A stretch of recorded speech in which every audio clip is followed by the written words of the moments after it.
I sat on my porch this morning, watching the fog lift off the trees, and it hit me. I'm 80 years old. In the quiet of this house, the silence isn't just empty space anymore. It's a library of echoes.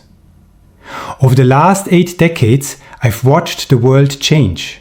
But more importantly, I've watched the people leave. Parents, siblings, my oldest friends, and the person I thought would be holding my hand until the very last second. They are all gone now. When you reach this age, you become a ghost in a world that belongs to the young. You see them rushing, worrying about things that from where I'm standing look like grains of sand. They ask me, "What is it like?" Or they look at me with pity, as if being the last one standing is a tragedy. But there is a secret to being 80 that no one tells you until you get here. When everything and everyone is stripped away. What remains isn't just nothing, it's the truth. If you're younger than me, listen closely. If you're my age, take a seat next to me. Today, I want to tell you about the things that don't leave. The things that stay when the house is quiet and the phone stops ringing.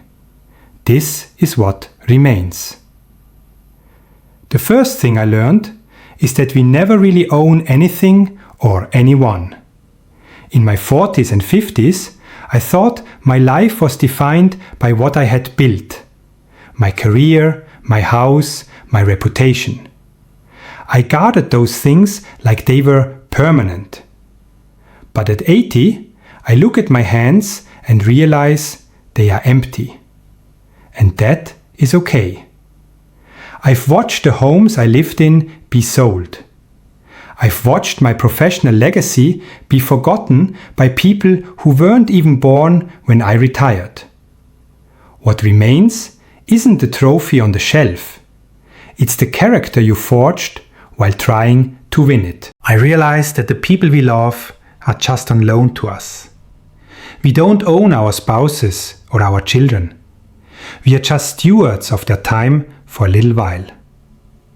When you stop trying to keep people and start just experiencing them, the grief of their departure changes. It turns from a feeling of being robbed into a feeling of gratitude for the loan. What remains is the love you gave, because that is the only thing that doesn't rot or get sold at an estate sale. When you're young, you wait for the big moments, the wedding, the promotion, the grand vacation. You spend your life looking at the horizon. I realized that life isn't made of the mountain peaks. It's made of the walk between them. If I could go back, I wouldn't seek more success. I would seek more noticing. I would linger longer over a cup of coffee. I would listen to the birds with more intent. What remains at the end of a long life is a collection of small, beautiful nothings that turned out to be everything. One of the hardest parts of watching everyone leave is the solitude. We are a generation that was taught to stay busy. But when the kids moved out and the friends passed on, I was left with a stranger, myself. Most people spend their lives running away from themselves. They use noise, work, and people to drown out their own thoughts. But at 80, you can't run anymore. Your knees won't let you. So you sit. And in that sitting, I found a strength I didn't know I had. What remains is your internal fortress. If you haven't built a relationship with yourself, old age will be terrifying. But if you have, it becomes a sanctuary. I've learned that I am enough. I've learned to forgive the man I was at 25 and 50. What remains is a quiet peace with the person in the mirror. You realize that you were your own best friend all along. You just didn't know it. People ask me if I have regrets. Of course I do. Only a fool or a liar says they don't. But at 80, there is a difference between regret and remorse. I regret the risks I didn't take. I regret the words of love I kept bottled up because of pride. But what remains, and what is most painful, is remorse for the times I wasn't kind. We spend so much energy being right. We argue, we hold grudges, we protect our egos. But as I watch the names in my address book get crossed out one by one, I realized that being right is the loneliest victory in the world. What remains is the realization that kindness was always the correct answer, regardless of the argument. If you have someone to call today, call them. Not to settle a score, but to say, I'm glad you're here. Because one day they won't be, and the score won't matter at all.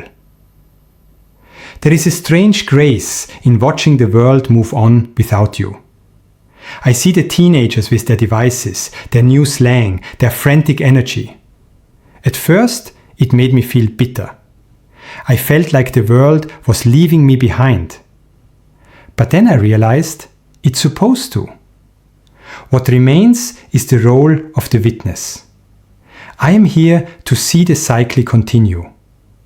I see my grandson's eyes, and I see my father's eyes staring back at me. I see that I am just one stitch in a very long tapestry.